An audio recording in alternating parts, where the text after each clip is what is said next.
Good morning. I'm currently at the Days Inn over in Carlisle, Pennsylvania. And right now, it has just been pouring and pouring and pouring all night and morning. And it's supposed to do it all day too. So I'm actually thinking about taking a zero. Because if you look over there, there's actually a river in the street. I can't even imagine what the trail will be like. So, thinking I might wait to the absolute possible last minute to check out a hotel, because I really don't want to be out there right now getting soaking wet. Yeah. Oh well.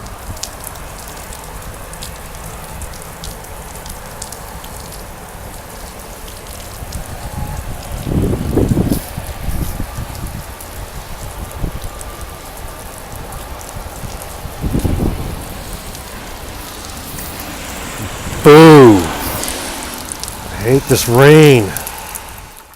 Good morning. It's, I don't know what day the trail it is, but I know it's after 1,100 miles. I'm still in Carlisle, PA, and I'm reined in. It is just terrible out there. So somebody asked me to do a gear review of what I have and how it's working out for me now. If you go back to my very first video on the gear that I'm taking with me, a lot has changed, and so has the weather. But first, I'm going to start off with my pack. It's the Hyperlight Windrider 3400, and this thing has been fantastic. It's made out of that waterproof Dyneema stuff, and I would say it's about 99% waterproof. However, it's got these little eyelets at the bottom that will let water in. So if it's raining and you put your pack down, yeah, you're going to get some water inside here. So it's not 100% waterproof, but fantastic. I made some changes to it. I put some shock cord on the outside so I can put my Z-seat, my Crocs, and other items, and crap from trees and ground. Yeah. Let me see. The hip pouches, they are not waterproof, even though they look like they are with that nice little zipper cover that they have right there. If you put stuff in there, they will get wet. Same thing goes for the extra pouch I got over here for the shoulder strap. This is not waterproof either. It's got the same type of little plastic covering that kind of closes up whenever you zip it up. But it is perfect for your cellular phone, a pair of sunglasses, a pen, because nobody should be using a community pen. Those things are nasty, especially with norovirus going around out there. Let me see. Yeah, I've got no complaints over this thing. It's lightweight and it's a fantastic bag. So I definitely recommend, if you want a 2-pound bag and you can still store a whole bunch of stuff in it, go with this one right here. It might be a little pricey, but you'll thank me for it. That covers the bag, so I'm going to move on to my sleep system. As you remember, I first started with the Nemo Riff 15 degree mummy sleeping bag. However, when I got to Virginia, more like just around Waynesboro, that area, it started to get too warm to use it. I was starting to sweat a lot, even sleeping on top of the bag. So what I did was I sent that back, and I had my Costco down quilt. I picked this thing up, and it comes with its own little stuff sack. It's extremely lightweight. It's only a couple of ounces, and it's about the size of a twin size mattress. But since it kept sliding off at night, what I did is I took a little bit of guy line and I cinched one end. Therefore, I just put that at the end of my feet, shove my feet in there. And this thing has kept me warm even when it dropped down to 30 degrees. So I use this in conjunction with my Cetus Summit Cool Max sleeping bag liner that's permethrin treated. Fantastic duo, just put them together. You can either put the quilt inside the bag or vice versa. I like it vice versa only because if it gets too hot, you can just slide it off. Whereas if you actually put it inside the bag, you got to get out of the bag. Then you got to get back in the bag. It's a real pain, but fantastic pairing.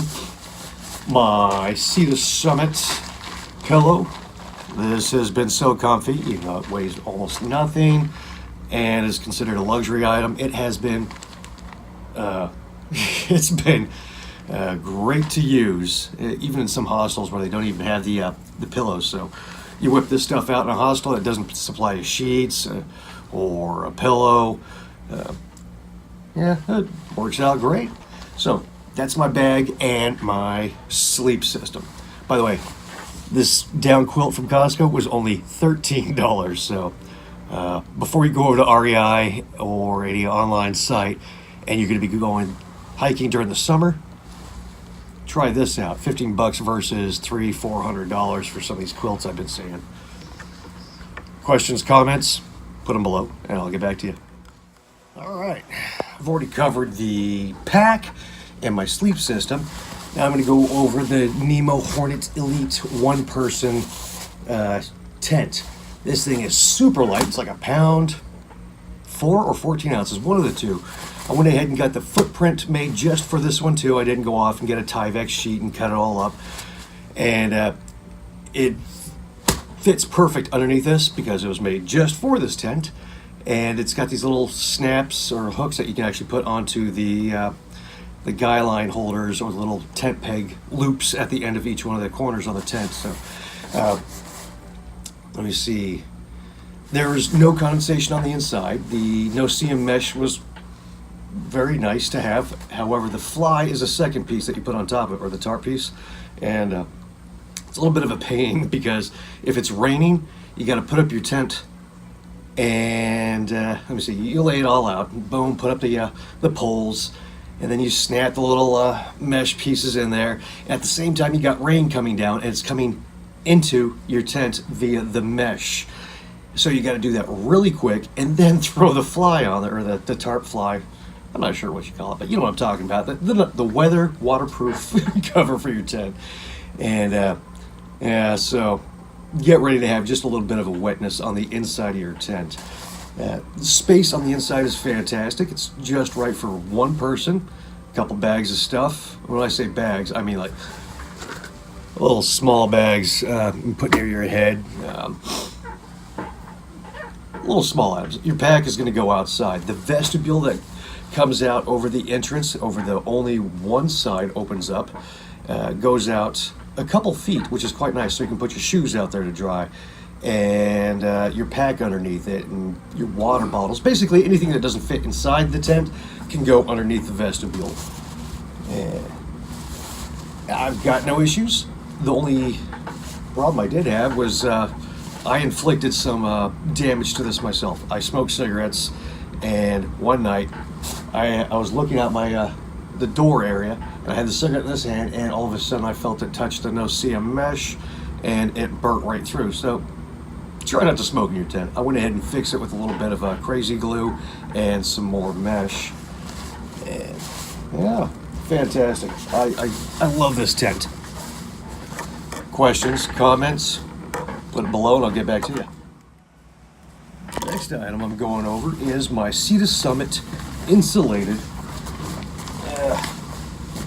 what do you call this again? Sea to Summit Comfort Light Insulated R.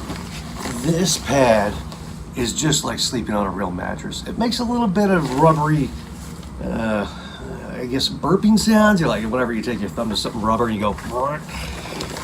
So if you're on a painted floor or a glossy type finish wooden shelter area, it's going to make some noises.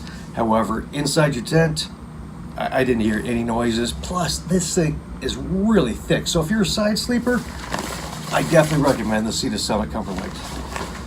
And yeah, the cool thing about this is it did come with its own little holder. Whoa, I just about fell over. It's got this little inflatable bag carrier device where you can actually roll up this and put it right in here, but it's also got this portion right here where you just put that inside your air mattress. You give it a couple flops, it's full of air, you just squeeze it in there, and then your bag, your sleeping mat is filled up within, I'd say, a minute and a half, and you don't have to waste all your breath and go the only moisture that's going to go inside your pad is any moisture in the air, the humidity and whatnot that gets trapped in here and pushed into your bag. Unlike some of the other bags where you see the hikers, they're like, their bags will, in time, have a lot of that human moisture from all the blowing in there. And I've heard some pretty nasty stories of people opening up their sleeping pads and seeing crap growing on the inside due to the massive amounts of humidity. So we don't want to go there. At least I don't. And yeah, that covers my sleeping pad and its holder. Any questions or comments, please put them below and I'll get right back to you.